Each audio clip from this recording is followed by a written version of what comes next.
We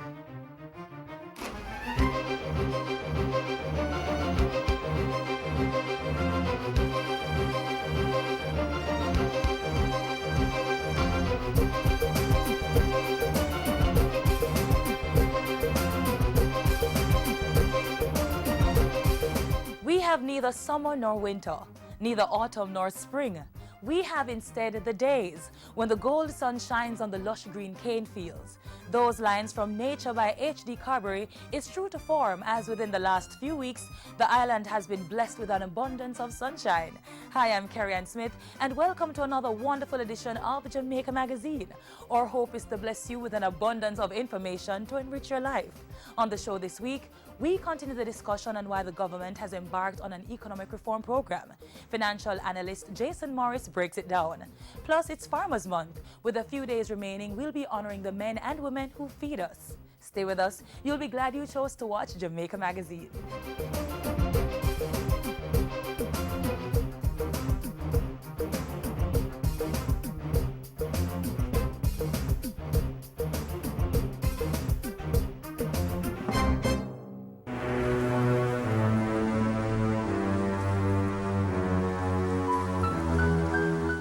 That can easily change if we allow the cutting of trees, forest fires, animal grazing, crop cultivation, or improper dwellings to destroy our forest reserves. Help preserve Jamaica's flora and fauna. If you know or suspect that someone is hurting our forest reserves, call 1-888-FORESTS. Remember, protecting our forests means sustaining our lives.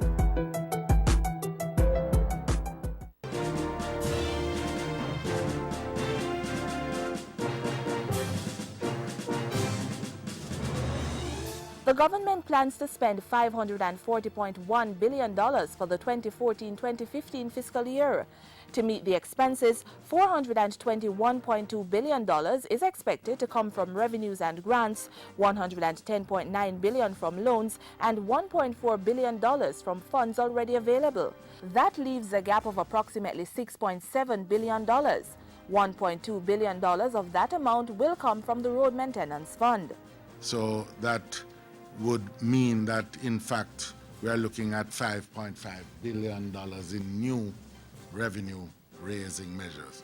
Some of those measures include GCT on vehicles up to 10 years old instead of the previous 8 years, a levy ranging from 0.05 to 0.1% on withdrawals from deposit-taking institutions and encashments from security dealers, and unifying the special consumption tax SCT on alcohol to bring the rate for the tourism sector in line with other groups. The imposition of revenue-raising measures is not something that this administration or this minister takes lightly.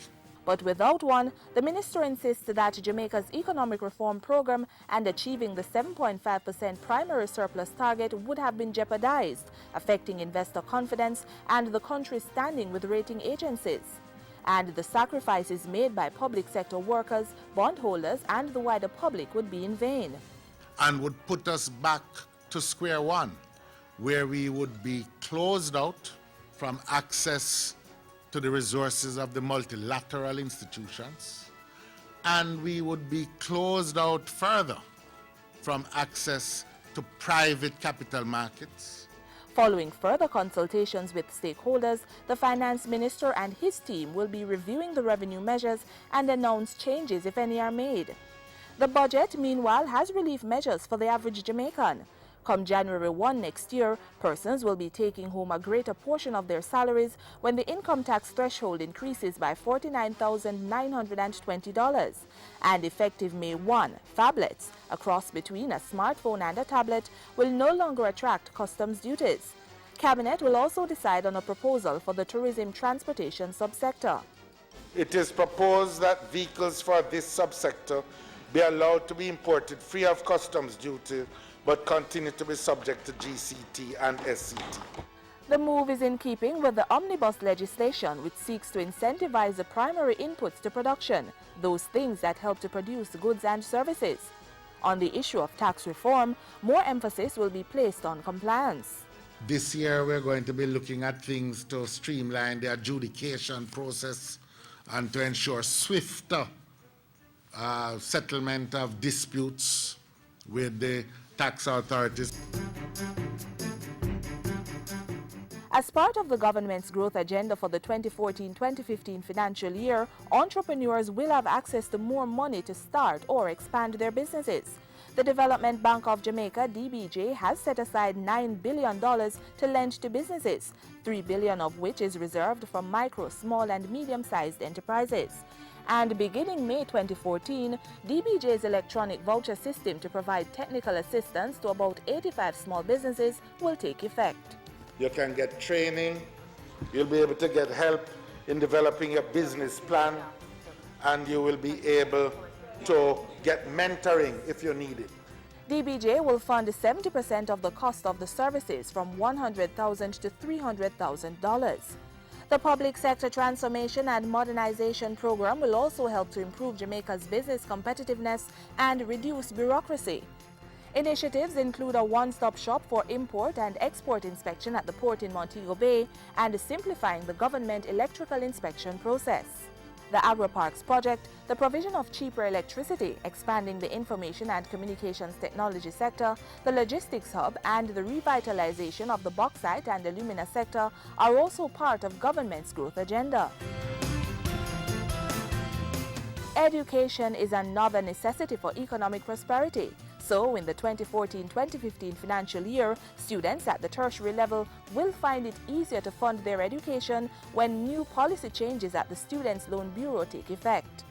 Interest due on outstanding loans to the SLB will not be calculated any longer on the current add-on basis, but on the reducing balance, thus reducing the monthly payment for the beneficiaries who pay. Likewise, the Bureau now accepts guarantors over age 60 if they meet the criteria, and persons who are financially stable will be allowed to guarantee loans for a maximum of 3 students instead of 1. In addition, the moratorium period for students in the fields of nursing, pharmacy and mechanical engineering, among others, will extend beyond December 31 of the year in which their courses were finished to include the time before they are licensed to practice. This will ensure that these beneficiaries have the capacity to earn before they are required to start repaying their loans. On the social protection side of things, about $22.6 billion has been set aside for social programs like the school feeding program to assist the most vulnerable. So the government is working on a raft of measures to grow the economy while expanding opportunities in various sectors. It's all part of a plan to reform Jamaica's economy and place it on a path to prosperity and growth.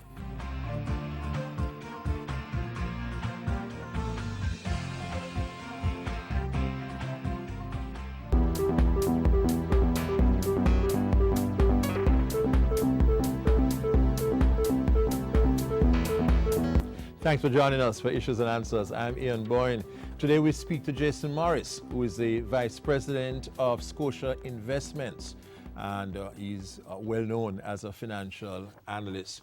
And he has been making a presentation recently about the economy and about the trends in the economy, and we speak to him about his views on that matter. We thank you for your company today. Jason, good to have you. Thanks for having me. You have been making a presentation on the economy in which you have pointed out that a number of things are moving in the right direction. Could you expand on that? Why are you bullish about the Jamaican economy, and particularly the macroeconomic path that we are undertaking? Well, I wouldn't go so far as to say that I'm bullish. The objective of my presentation is essentially just to outline the opportunities for growth. So what are the things that are actually happening positively in the economy? That's the main focus. Yes. I think we pretty much know what the challenges are, so I'm just focusing on what are the opportunities. So it's not that we are without challenges, Yes. but it's just that there are some opportunities that have been overlooked, so to speak. What are these? So just looking at the budget and the IMF program itself to start out, obviously, it's a very challenging target from the very beginning to attain a 7.5% primary balance target. Very challenging. However, if you look at how the program has gone so far, we are still on track to meet that, despite the fact that it's still very challenging. We're on track to meet that. Well, we are on track so far. So far. So you're not pessimistic about our meeting the fourth test of the IMF? Well, I think not that pessimistic about that. I'm not pessimistic, but I think that it's still going to be challenging because we still have to hit the revenue target, and the revenue is actually the problem in this instance, tax revenues to be exact. So as long as the government hits the revised numbers, then obviously we'll meet the IMF targets for the end of March. Needless to say, it's still a challenging ask because April to January tax revenues were up roughly 21 billion over last year. And it's speaking about an economy that didn't grow by more than 1% during the financial year. So it's a very challenging task, but I think that we have definitely given our best efforts to try and hit that target, and we're going to need to continue doing that for the next 3 years. Okay. You were mentioning the other positives. So that's the first thing. I think the second thing that we need to look at, if we were to look at the balance of payments, which is the reason why we have the IMF in the first place, because we simply didn't have enough reserves to back this, to support the cost of the imports that we utilize in Jamaica. So if we first look at the foreign direct investment, on average prior to the 2008 crisis, foreign direct investment in the country was about 800 million US per year on average. 2008 we had an outlier, we got roughly 1.4 billion, but that's because of a 700 million USD inflow from the Lasses Clico deal. So if you exclude that, we average roughly 800 million. If you could look at 2011, we only had roughly $218 million USD in FDI flows, coming from an average of roughly 800, which was the lowest in more than a decade. Fast forward to 2013 and 2014, FDI flows is expected to be roughly 440 million USD at the end of the 2013 calendar year. So that shows that the dip that we saw from the highs previous to the crisis, we have actually stabilized and we have started to creep up. So this is going to take time to actually rebuild that. Now fast forward to the net international reserves, the NIR is at its highest level in 14 months. So again, we had roughly $2.8 billion at its peak. We fell down to below $1 billion, and now we are just about 1.1 billion, which is the highest level in the highest level in 14 months. So if you were to look at it on a chart, you show that we fell, we scraped along the bottom for a while, and when we start to slowly creep up. However, obviously, to actually get the NIR on a more stable footing, we actually need to grow and produce our way out of it. Which we haven't been able to do. On the growth issue after, Jason Morris is telling us about some of the positive things taking place in the economy, what the indicators are, and when we come back from our short break, he will continue.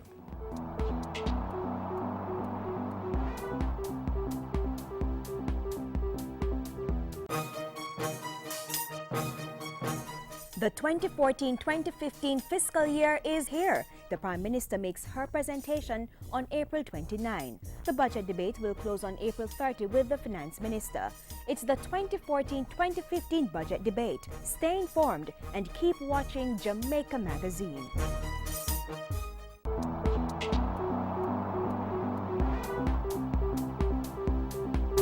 Welcome back. Vice President of Scotia Investments, Jason Morris, is here with us. He's talking about the positive indicators in the economy. Jason, you may continue. Yes, so I want to return to the budget.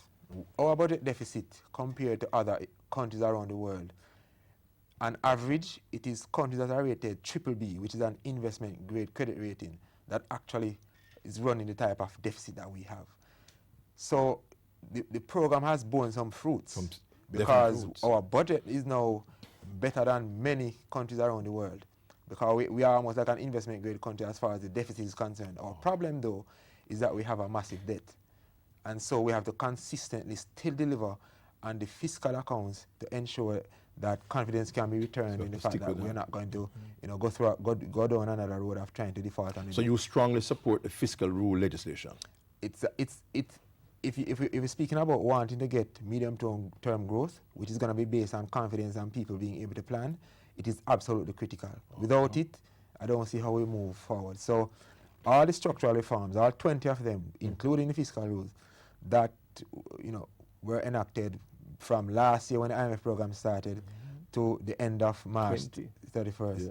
All of them are extremely important. If we're trying to look for how we're gonna get growth, what's the secret sauce to get growth, it really is more hinging on these structural reforms than meeting any single revenue target or tax target. There are those, Jason, who say that depending on economic fundamentals alone is misguided, that we need some stimulus now, we need some incentives to manufacturing. How do you respond to those voices? That Well, you guys putting all the emphasis on these economic fundamentals, as though that will create any magic.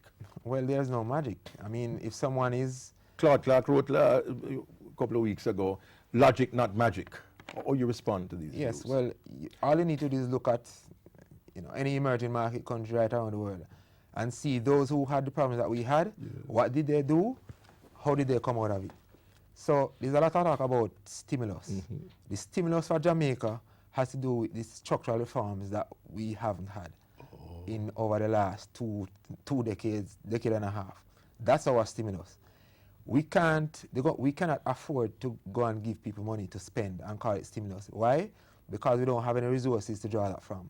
For us to actually do a physical stimulus program, we would actually need to go and borrow the money. And borrowing money would just put our deficit down again and increase the debt. But there's stimulus that can be had from doing certain reforms. So when you look at things like the doing business reports, the latest doing business report, that says that it takes roughly 135 days to get a contract from the time when you make the application to when it's approved, 135 days.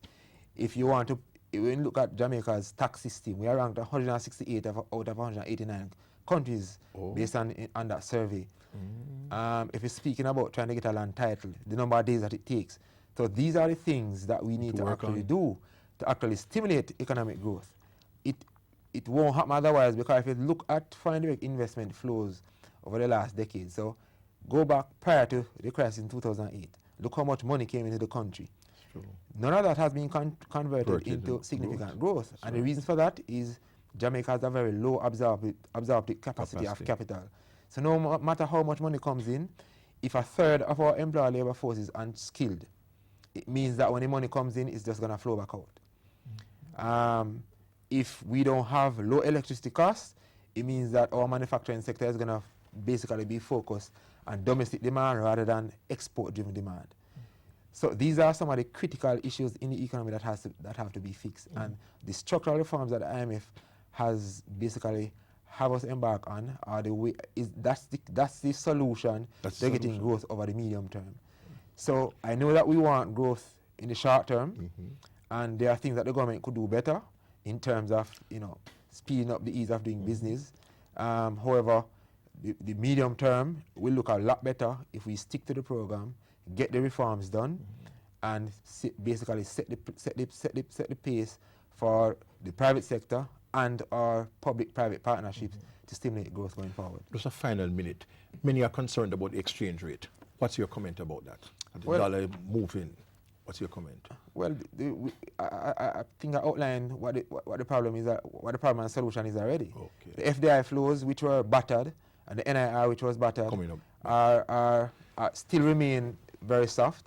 However, they have stabilized, and as long as we begin to right-size the economy to generate and stimulate export-led growth, then that is what is going to reduce the pressure on the exchange rate. Not any artificial intervention by the government. Well, artificial intervention will solve some short-term issues in terms of supplying enough flows to those in the market that need it. Long-term solution. But over the long-term, medium-term, what we really need is for us to actually produce our way out. Yes. Thanks very much, Jason Morris, Vice President, Scotia Investments. We thank you for having joined us for another edition of Issues and Answers. Until next week, Ian Boyne wishing you a pleasant day.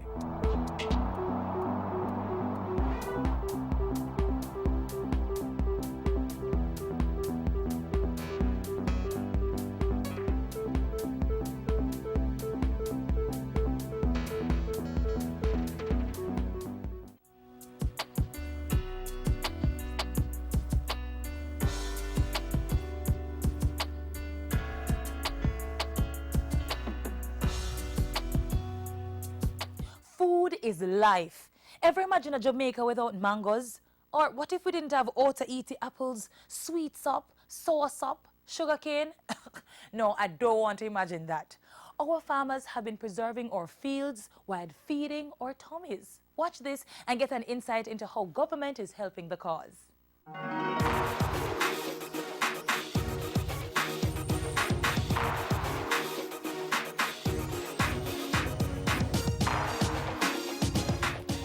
In 2013, government went full speed ahead to get the 8,000 acres of prime farmlands on its 9 agri-parks into production.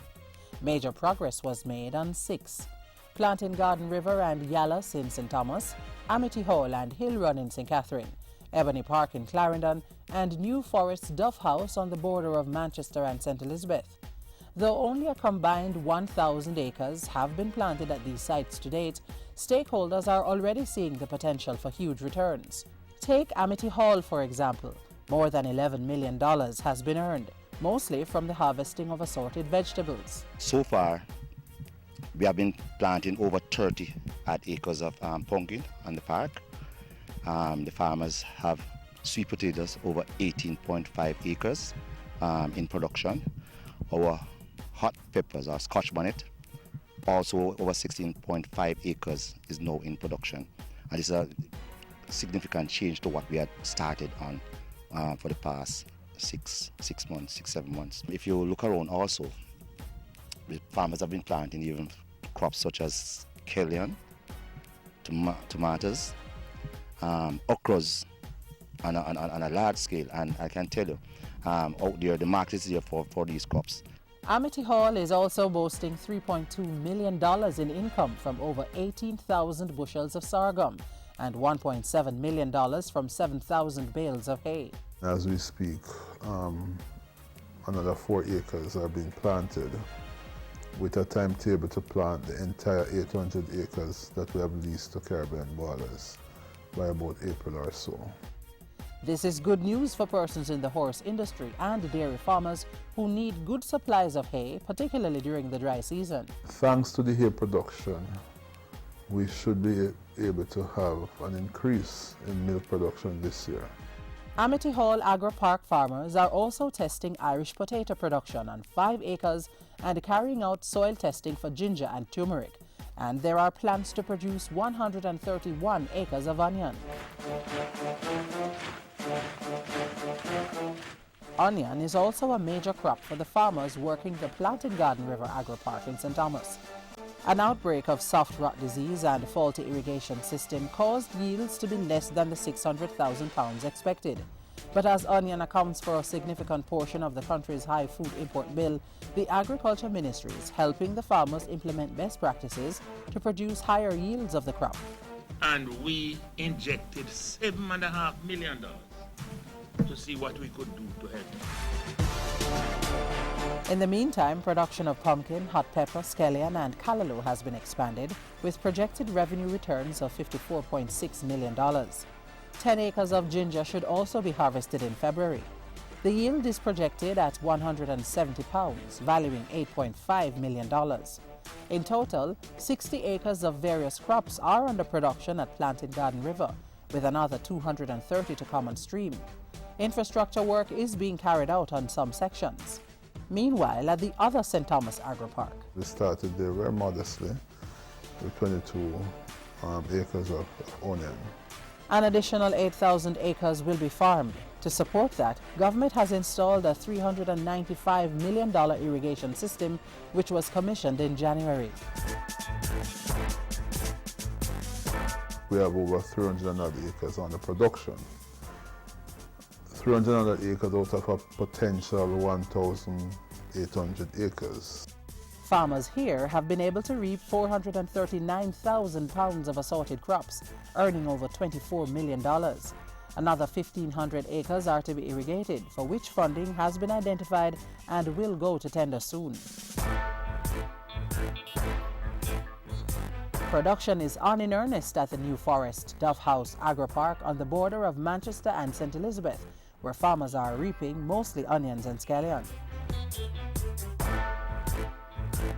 The production of sorghum is also being carried out at Hill Run in high volume, with infrastructure being put in place for an increase in fish rearing for the local and export markets.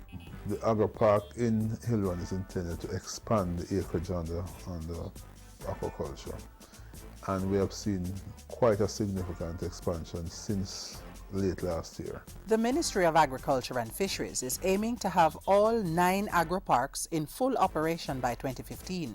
So work is on in earnest to start production on Spring Plain, Clarendon, Mailersfield in Westmoreland and Ettingdon in Trelawney.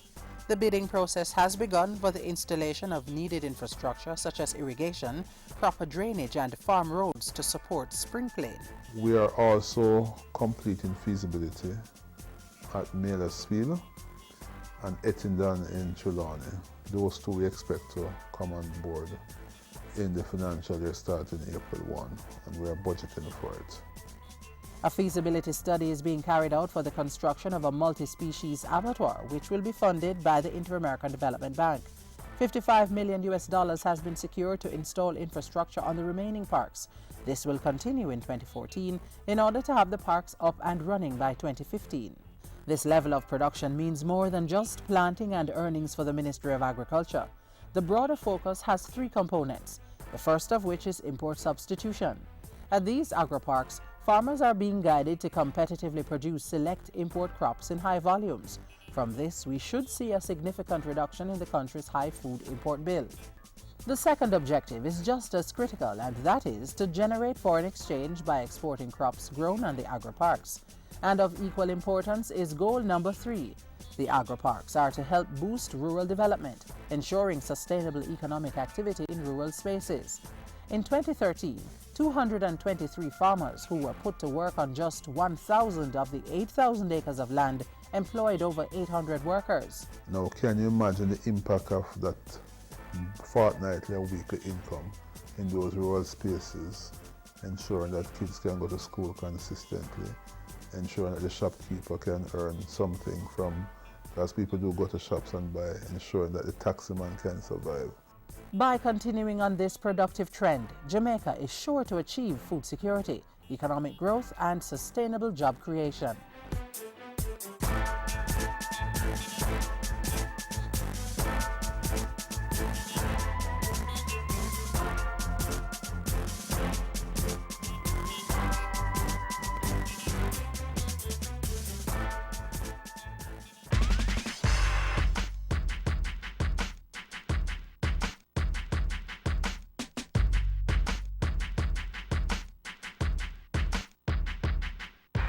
In 2013, the agricultural sector grew by more than 10%.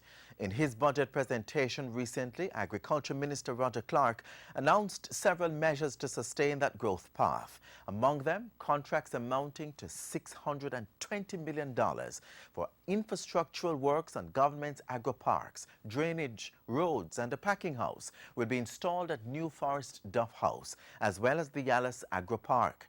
And at Spring Plain and Ebony Park, a comprehensive irrigation scheme is to service over 1,214 hectares of land. 2 years into this implementation, the government's flagship Agri-Parks initiative is yielding success, already reaping more than $36 million in earnings and employing more than 1,000 persons. Let's continue to support our farmers. Eat what you grow. Grow what you eat.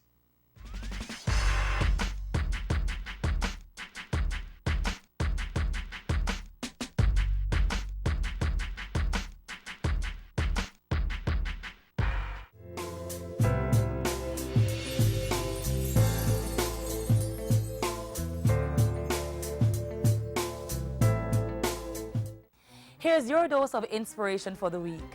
It is during our darkest moments that we must focus to see the light. Words of Greek businessman Aristotle Onassis. What are your thoughts on today's show? Drop us a line at jamaicamagazine@jis.gov.jm or send a tweet at JIS News. Click on jis.gov.jm where you may find more news stories and features on all the issues featured in today's magazine. Have yourself a wonderful week. I'm Carrie-Ann Smith.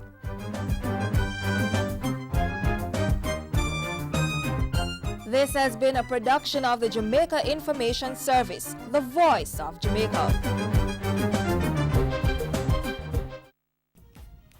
farmers have been planting even